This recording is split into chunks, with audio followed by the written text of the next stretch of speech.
La situación es muy crítica en el Catatumbo, usted viene a hablarnos un poco de eso, pero tiene un invitado también muy especial aquí a esta hora en Noticias Caracol en vivo. La ONU se acaba de pronunciar sobre este tema, haciendo un informe, entregando cifras, un balance muy importante sobre esta región allí en Tibú, en el Catatumbo, ¿no? Efectivamente, Juan Camilo, es que es una situación muy complicada la que se registra en esa subregión del departamento del norte de Santander. Recordemos que ya van varios días, casi una semana, de estos hechos de hostilidades entre el Frente 33 de las antiguas FARC, de las disidencias, y también el Frente Nororiental de Guerra del ELN. Esto ha generado conmoción, por supuesto, en esa región del país, pero además una crisis humanitaria, un desastre, como lo han denominado varias organizaciones nacionales e internacionales. Estamos hablando de entre 60 y 80 muertos. Esta cifra todavía no se puede confirmar en su totalidad porque están realizándose las labores de necropsia a los cuerpos que han sido hallados,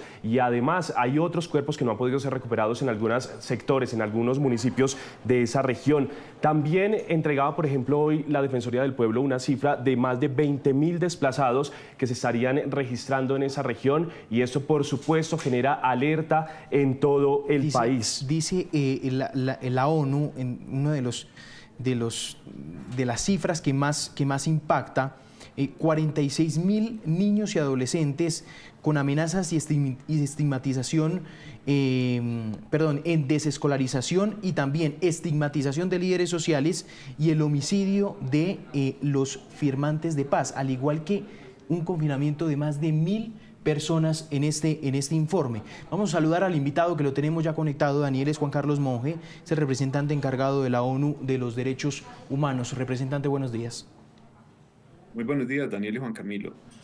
¿Cómo sacaron este informe, estas cifras que hoy entregan? Bueno, quiero decir primero, muchas gracias por esta invitación, pero la Oficina de Naciones Unidas para los Derechos Humanos hace una verificación, está aquí en el país para hacer una constatación de primera mano de los hechos que suceden, y en este caso no es una excepción. La oficina tiene presencia también en la región y ha estado en contacto con organizaciones de la sociedad civil, con líderes, con personas defensoras de los derechos humanos, con las autoridades a nivel local y regional, y también tenemos no solamente comunicación, y estamos trabajando de la mano con autoridades de nivel nacional, sino también con las otras agencias hermanas del Sistema de Naciones Unidas.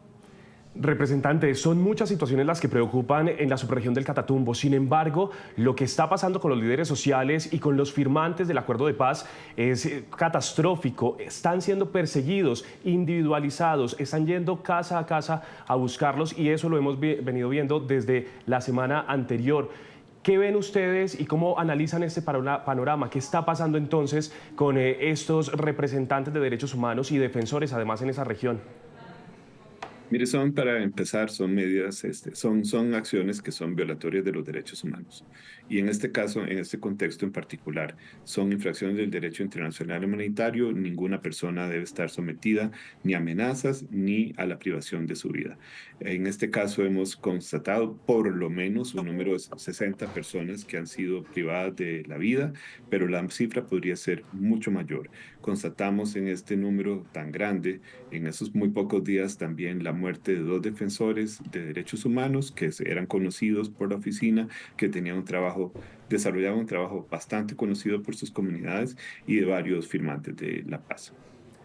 Representante, me gustaría que le expliquemos a los usuarios de Noticias Caracol en vivo en qué consiste esta violación al derecho internacional humanitario, porque hay una diferencia entre los derechos humanos y el derecho internacional humanitario.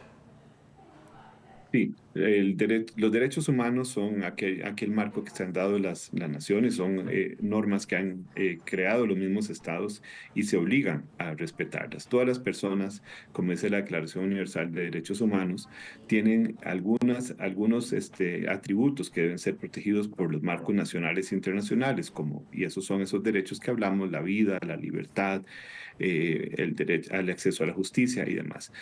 Aquí hay una distinción que hacer. Los derechos humanos se aplican en todas las situaciones, en situaciones de paz y de conflicto. En el caso de los conflictos, así sean conflictos internos o conmociones interiores, como llaman los convenios de Ginebra, se refiere a la violación de la normativa de los convenios de Ginebra. Es lo que se conoce como el derecho internacional humanitario y es lo que se conoce como el derecho a los conflictos. Entonces, en este caso específico, cuando hablamos de violaciones al derecho internacional humanitario, son aquellas infracciones que se cometen en el marco de un conflicto, sea interno o internacional. Sí, representante, acá hay un agravante que me llama la atención y que ha sido polémica hoy y ayer.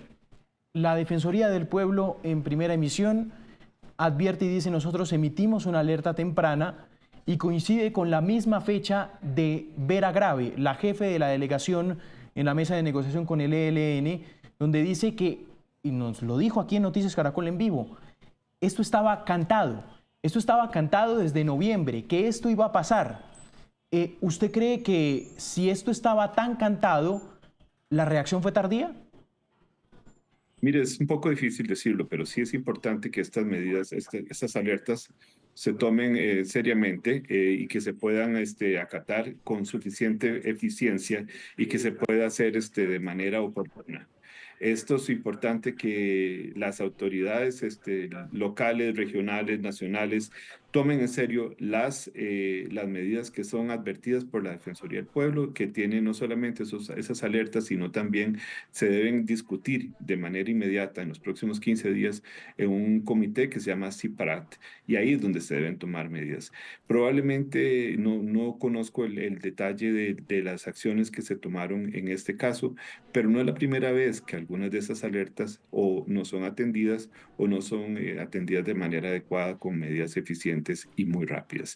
Entonces esto, digamos, pero sí diría, es un llamado para que tomemos muy en serio estos informes de riesgo, estas alertas tempranas que emite la Defensoría del Pueblo, y para que se preste todo el apoyo que necesitan las autoridades, sobre todo a nivel local y regional, para poder actuar de conformidad con lo que establecen esas alertas. Pero, representante, es que da la impresión que aquí el gobierno no actuó, es decir, que el informe no se lo tomaron serio.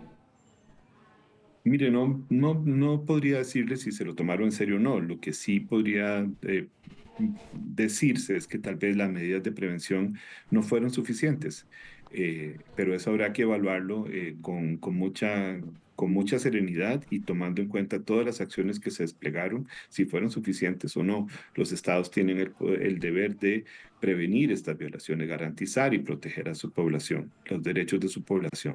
Entonces habrá que ver, llegado el momento, qué tantas medidas se tomaron atendiendo estas alertas tempranas, pero definitivamente tenemos una situación que es muy, muy grave y que aparejó una serie de violaciones de derechos. En ese orden de ideas, representante, ¿cuál debe ser entonces el papel del gobierno nacional, de las autoridades, cuando reciben esas alertas tempranas, por ejemplo, de inminencia, como fue la de la Defensoría del Pueblo, para evitar situaciones como esta? Porque finalmente es una crisis, un desastre humanitario el que se está registrando y que tiene en este momento a miles de personas afectadas. Sí, gracias, Daniel. Mire, el sistema de alertas tempranas tiene ya varios años, no sé, que serán tal vez 15, 20 años de estar en funcionamiento. Y ha habido una tentación, y no se trata solamente de este gobierno, digamos. Muchas veces ha habido la tendencia a cuestionar las alertas. Creo que la experiencia de estos últimos años en Colombia, la situación de derechos humanos y la situación de derecho internacional humanitario, obliga a que, por el contrario, todas estas alertas, de eminencia o no, se tomen con la seriedad debida y con la celeridad que se requiere, de manera que no estemos lamentando hechos como este. Es que las consecuencias ya pues son el resultado del actuar del gobierno, representante. Yo comprendo que usted diga que hay que esperar la evaluación y los informes para ver qué se espera de la actuación, pero es que aquí ya estamos viendo muertos, estamos viendo miles de desplazados, un Catatumbo que no tiene estado. Escuchaba una periodista esta mañana diciendo: llega la fuerza pública y lo acompaña uno hasta un punto y dice: de aquí para allá usted hágase responsable. Es decir, parece que, y la gran conclusión que saco de su respuesta es que dejen de pormenorizar, por decirlo así, estas alertas tempranas y actúen. Mire, creo que definitivamente, Juan Camilo, algo falló en términos de prevención, pero aquí también hay que recordar que hay un responsable claramente identificado, que es un grupo armado no estatal, que ha cometido esta serie de infracciones al derecho internacional humanitario, pero que definitivamente si se hubieran, probablemente si las medidas de prevención hubieran sido mucho más firmes o más pertinentes, no estaríamos lamentando esta ola de violencia. Representante, esto sin duda es una escalada de la violencia en esa región del Catatumbo y veíamos que ayer el canciller Luis Gilberto Murillo, que va de salida a propósito, denunció ante la ONU al ELN, a esa guerrilla. Lo denuncia por dos situaciones. Primero, por la violación del derecho internacional humanitario y además por crímenes de guerra. ¿Qué implicaciones puede tener esa denuncia que hace el canciller ante la ONU con respecto a la guerrilla del ELN? Mire, esa es efectivamente creo que no se puede poner en duda que hay infracciones graves al derecho internacional humanitario, como lo dijimos nosotros ayer, y en esta se cuentan tanto los homicidios a los que ya hacíamos referencia, las amenazas contra diferentes líderes y personas que defienden los derechos humanos, el desplazamiento de por lo menos 18.000 personas, es una cifra que se revisa todos los días. Empezamos el domingo, digamos, hasta el domingo teníamos 11.000 personas contabilizadas, hoy vamos por 18, podrían ser 20 o más, y el confinamiento de buena parte de la población. Esas son infracciones que hay un camino solamente, y es acatar lo que es el derecho internacional humanitario, acatar las normas del derecho internacional humanitario y no violar los derechos de la población. Ahora, si esto llegara a constituir crímenes de guerra, según el Estatuto de Roma, debería ser una evaluación posterior que haga la Corte eh, Penal Internacional. No nos corresponde a nosotros calificarlo esto, pero son definitivamente conductas muy graves y violaciones muy graves del derecho internacional humanitario. Mirando los problemas que pues ya hemos descrito en el Catatumbo, ¿usted cree que amerita un estado de conmoción interior? Eso siempre es una discusión delicada. Esa es un último recurso. Los estados tienen no solamente la obligación de garantizar la seguridad, el goce de los derechos en su territorio. Entonces no está prohibido para los estados tomar medidas excepcionales, pero como son excepcionales, casualmente, deben estar sujetas a ciertas reglas. Por ahora, mire, tenemos solamente que recordar que esas son medidas excepcionales que tienen un carácter temporal, que están sujetas a control judicial o jurisdiccional, en este caso la Corte Constitucional. Pero en este momento lo cierto es que no tenemos un texto de decreto, no se ha llamado, no se ha decretado la conmoción interior. Si efectivamente el gobierno de Colombia decide tomar este camino, que es una opción que no está prohibida, eh, haremos las observaciones que correspondan para asegurarnos de que éstas sean compatibles con las obligaciones internacionales en derechos humanos que ha asumido el Estado colombiano. Es que, Daniel, representante, es que acaba de emitir un trino el presidente Petro. Me gustaría conocer su opinión. Dice lo siguiente: van decenas de muertos y no hay justificación para conmoción interior. Así estamos acostumbrados a la muerte. Prefieren debilitar al gobierno que detener al narco. ¿Qué opinión le merece? Bueno, nosotros afortunadamente no nos pronunciamos sobre los trinos. Los trinos son una expresión muy legítima y son temporales. Nosotros nos tenemos que ceñir a que exista un decreto que sea presentado usando los canales correspondientes. Representante, Efectivamente, hay una situación Adelante. de gran preocupación y deben tomarse medidas efectivas, sean cuales sean. Representante, hay un punto del comunicado que ustedes como la ONU, como la Oficina para los Derechos Humanos, pues sacan y es con respecto a las comunidades indígenas. 23 comunidades indígenas del pueblo Barí y del pueblo Yucpa que están confinadas. ¿Qué está pasando con estas poblaciones? ¿Qué han podido conocer acerca de ellas? Mire, esto es una situación muy seria. Imagínense que son 23 comunidades de un pueblo. Voy a hablar solamente del pueblo Ari en este caso para darle más precisión. Hay 23 de esas comunidades que no han podido salir donde están. no tienen forma de desplazarse o de ser atendidas adecuadamente. Hay 3 que tienen algún tipo de comunicación hacia un departamento vecino. Esas son las 3 que se consideran que no están confinadas. Esto pone en grave peligro su pervivencia, su vida, la vida de las personas que hacen parte de este pueblo. Sí tengo que decir también, y eso lo decimos en el comunicado, que ha habido una respuesta muy rápida para incluso sacar de la región por vía aérea a grandes cantidades de población que de otra manera no podrían ser atendidas. Y en esto ha habido una reacción importante y oportuna, pero sí hacemos un llamado también para que se redoblen los esfuerzos que permitan proteger, por una parte, a la población y por otra, atender sus necesidades humanitarias que son enormes. Representante, también quiero preguntarle acerca de los desplazados que están llegando al país vecino, a Venezuela. ¿Hay algún conocimiento sobre este tema que ustedes tengan y qué debería pasar entonces con ellos? Porque finalmente no están desplazándose hacia los otros municipios colombianos, sino que deciden trasladarse a Venezuela, que además es un país que en este momento está atravesando por una crisis política. Sí, nosotros no tenemos, no tenemos información confirmada de que haya desplazamientos hasta Venezuela, pero entenderá que una zona de frontera, que es una frontera bastante grande y en algunos sitios muy porosa, es un efecto natural. Digamos. Si yo tengo posibilidad de buscar refugio donde sea, si es cruzando un río, si es atravesando una trocha, lo haré. Y no tenemos información confirmada de que esto esté siendo así. Hay indicios de que esto está sucediendo, pero no hemos podido confirmarlo. Claro. Representante, déjeme hacerle ya la última pregunta. En redes sociales apareció un video pues, que es realmente preocupante y el informe pues, de ustedes también, en esa declaración que usted entrega, usted pone el foco sobre la desescolarización de los niños.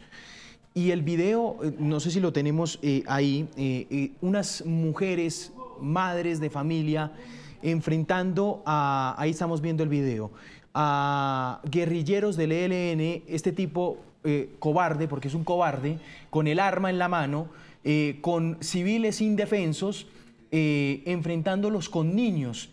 Y las madres con una alma pues totalmente valiente, defendiendo a los niños que están en ese punto. ¿Qué opinión le merece este video y también para tener la posibilidad de hablar la situación de los menores de edad en el Catatumbo? Mira, ayer lo decíamos en el comunicado, esos son actos infames, digamos, contra la población civil.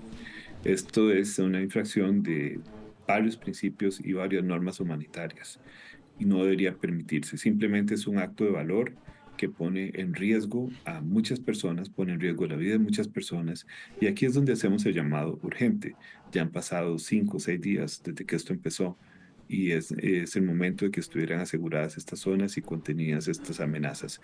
Estamos hablando aquí de un número alto, grande de niños, niñas y adolescentes que están desescolarizados y eso es que simplemente no pueden atender, no pueden asistir a esas escuelas y se les está negando su derecho a la educación. Eso tiene que parar y tiene que ser asistidas adecuadamente y tiene que ser protegida la región. Efectivamente es una zona muy grande con mucha inestabilidad por muchas razones, pero no podemos esperar más. Tiene que haber una respuesta contundente, una respuesta que dé protección y que garantice los derechos de estas personas. Muy bien, representante, ha sido usted muy amable, gracias. Muchas gracias a ustedes, Daniel y Juan Camilo. Daniel, muchas gracias. A usted, Juan Camilo, vamos a estar, por supuesto, del lado de la gente en el Catatumbo y llevándoles toda la información con respecto a esta crisis humanitaria en esa subregión del país.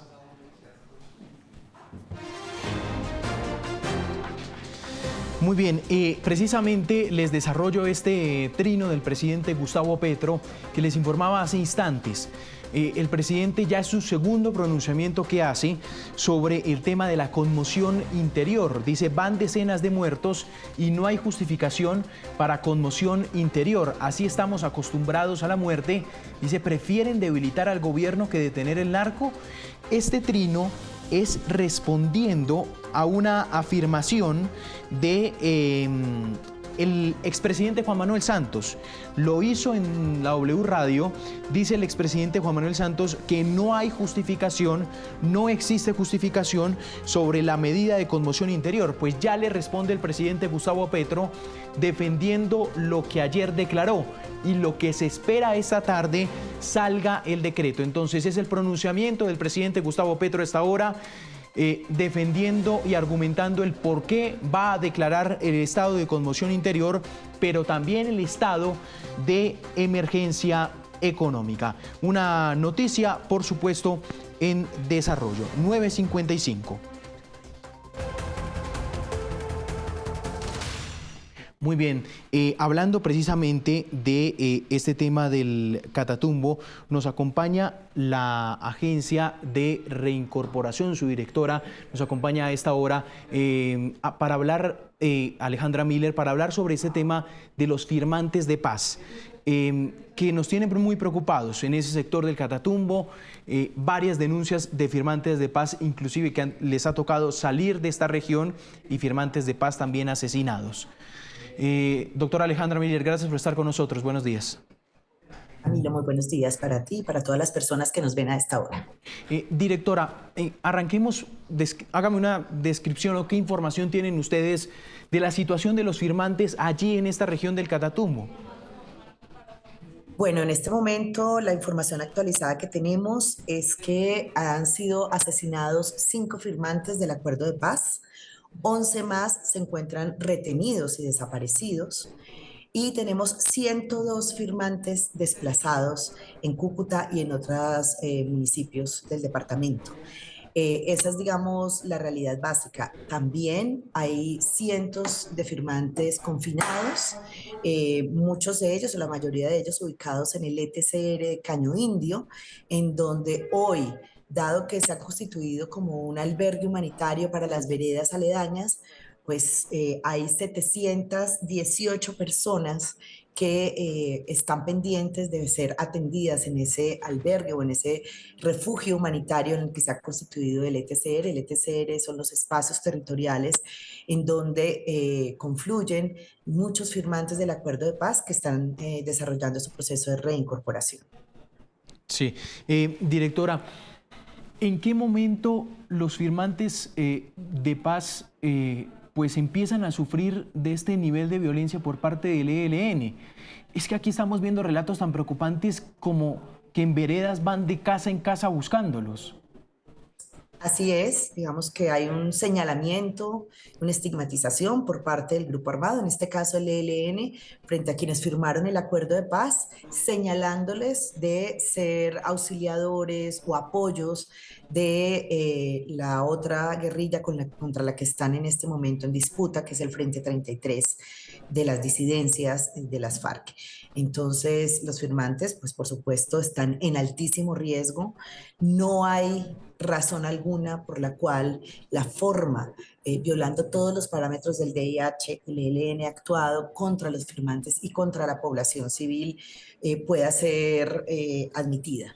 Creo que estamos frente a una crisis humanitaria, estamos frente a una situación que por supuesto amerita medidas especiales como las que el presidente ha planteado, la conmoción interior, la emergencia social y económica, para que podamos desde el Estado atender esta situación que es crítica. Estamos llegando ya casi 20.000 desplazados y desplazadas y creemos que es necesario que el Estado pueda tener las herramientas para poder hacer una atención en emergencia como la que estamos viviendo. ¿Ustedes tienen un censo de cuántos firmantes de paz hay en Catatumbo?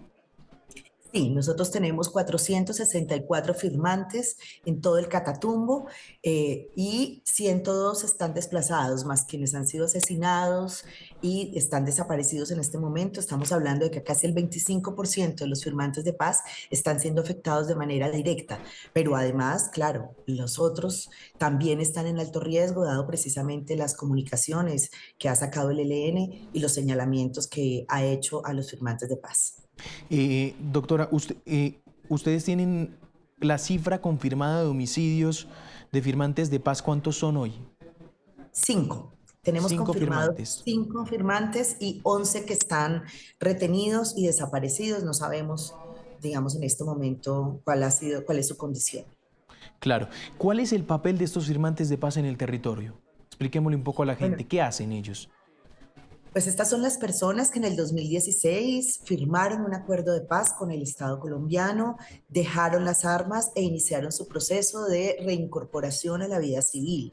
Ese proceso es el que acompaña a la Agencia para la Reincorporación. Estas son personas que han venido trabajando en su proceso de reincorporación económica a través de proyectos productivos individuales y colectivos. Son personas que han venido trabajando también el fortalecimiento del liderazgo social en la construcción de la paz. Son personas que están trabajando por sus procesos sociales en términos educativos, por ejemplo. Entonces son personas que de verdad durante estos 8 años han tenido un compromiso serio con la construcción de la paz, han tenido un compromiso serio con la reincorporación, con la democracia, con la civilidad, y por eso es muy preocupante que hoy sean blanco y que sean objeto de la guerra. Claro. ¿En qué y qué grado, qué nivel de responsabilidad, doctora Miller, tiene el gobierno nacional acá? Porque acá también se han hecho críticas.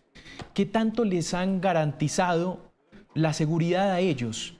¿Qué tanto les han garantizado ejercer su labor en el territorio?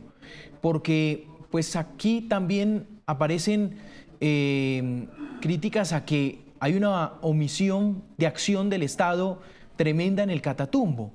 ¿Qué ha pasado acá? ¿Qué ha fallado? Pues yo creo, Camilo, que son varios factores. Por supuesto, el hecho de que durante estos 8 años el proceso de paz y la implementación del acuerdo de paz, y sobre todo en el periodo del anterior gobierno que realmente quiso hacer trizas la implementación del acuerdo de paz, pues vimos que esa implementación no llegó a los territorios y que en esos mismos territorios fue en donde nuevamente emergió la guerra de una manera como la ya estamos viendo hoy, de una manera realmente mucho más fuerte.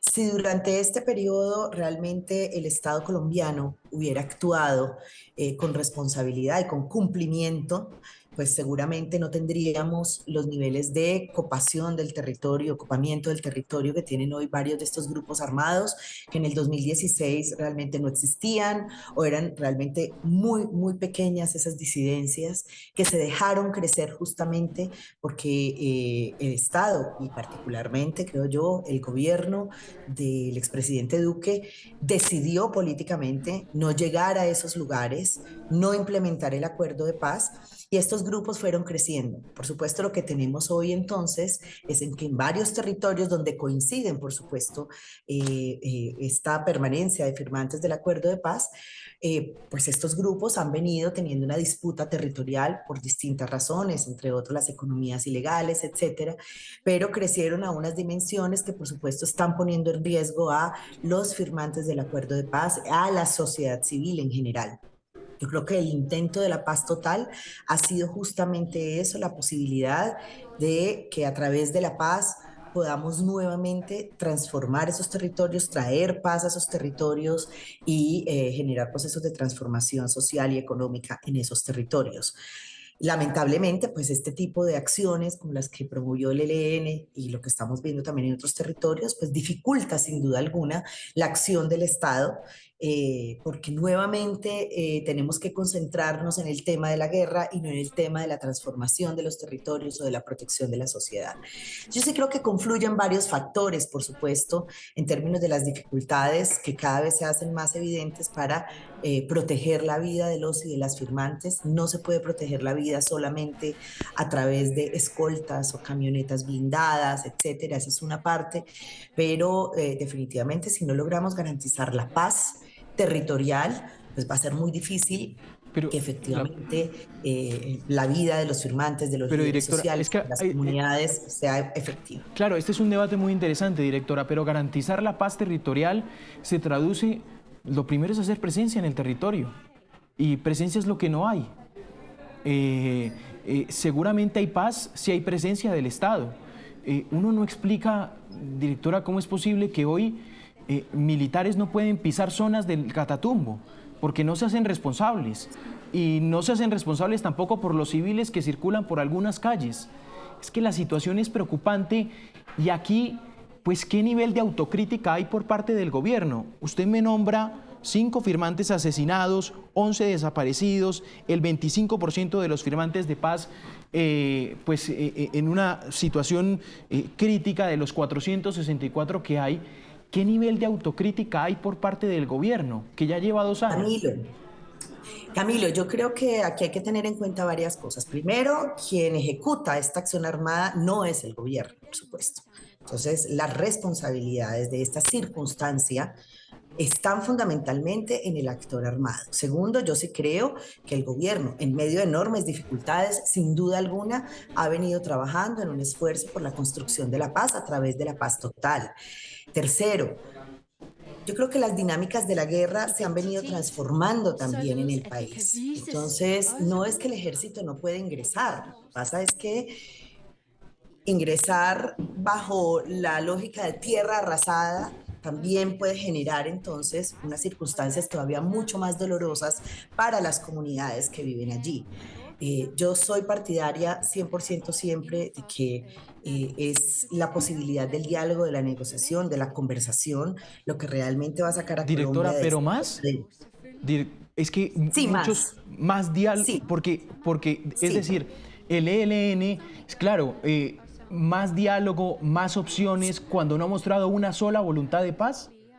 Sí, Camilo, yo creo que aquí es donde nosotros no podemos echar para atrás. El diálogo, la negociación, la conversación, la posibilidad del sometimiento, todas esas iniciativas, te digo, yo voy a contarte una cosa personal, yo vengo del departamento del Cauca, yo sé qué es la guerra y desde Bogotá, aquí en estos escritorios, nosotros no sentimos los bombardeos, nosotros no sentimos lo que es que afuera de nuestras casas, como lo sienten los campesinos del Cauca, del Catatumbo, etcétera, se estén dando bala permanentemente o entre guerrillas o con el ejército, etcétera. Así que yo sí soy partidaria de que todo esfuerzo por la paz no es un esfuerzo en vano, todo esfuerzo por avanzar hacia que la solución sea por la vía pacífica, negociada, dialogada, concertada, no es en vano. Y claro, tenemos este tipo de circunstancias que echan hacia atrás, que ponen además en la desesperanza a mucha gente, pero yo estoy segura que si tú le preguntas hoy a la gente del Catatumbo sigue diciendo que la opción sigue siendo la paz, sigue siendo la posibilidad de la negociación hacia adelante, ¿no es cierto? Entonces, yo entiendo que estos momentos generan, digamos, unos sentimientos de la necesidad de endurecer, de la mano dura, de que entonces hay que ir a matar, ¿no es cierto? Entonces hay que ir a acabar, hay que ir a erradicar a todos estos que están en armas, pero quienes están en la mitad siempre, siempre son los campesinos y campesinas, porque nosotros no vamos y no sería lo justo tener que desocupar totalmente el territorio para poder llegar con iniciativas armadas. Así Sí. que estos llamamientos a, yo particularmente, esta es una postura, por supuesto, de quien ha trabajado más de 20 años por la paz, de quien viene de un territorio azotado por la paz. Yo siempre creo que ningún esfuerzo es infructuoso. Por supuesto, eso no significa que no tengamos que exigirle a todos esos armados el respeto de las mínimas normas del derecho internacional humanitario, el respeto a la vida civil, a la vida de la población civil. Por supuesto que si la Sí, fuerza pública tiene que actuar en algunas condiciones en donde la población y la gente no claro. quede en la mitad, pues tendrá que Sí, hacerlo. Pero yo sí insisto sí. en que ningún llamado y ningún esfuerzo a mantener la paz por cualquier vía, Dire- la negociación y la posibilidad de que esto no se resuelva por la vía de la guerra es mm. vacío. Directora, pues ha sido usted muy amable. Gracias por estos minutos aquí en Noticias Caracol en vivo. A usted, Camilo, y esperemos que efectivamente esta situación de crisis humanitaria en el Catatumbo sea realmente una alerta para que sigamos insistiendo, sigamos persistiendo en que la paz en este país tiene que ser posible, que no podemos seguir condenados más de 100 años ya a esta guerra. Muchas gracias.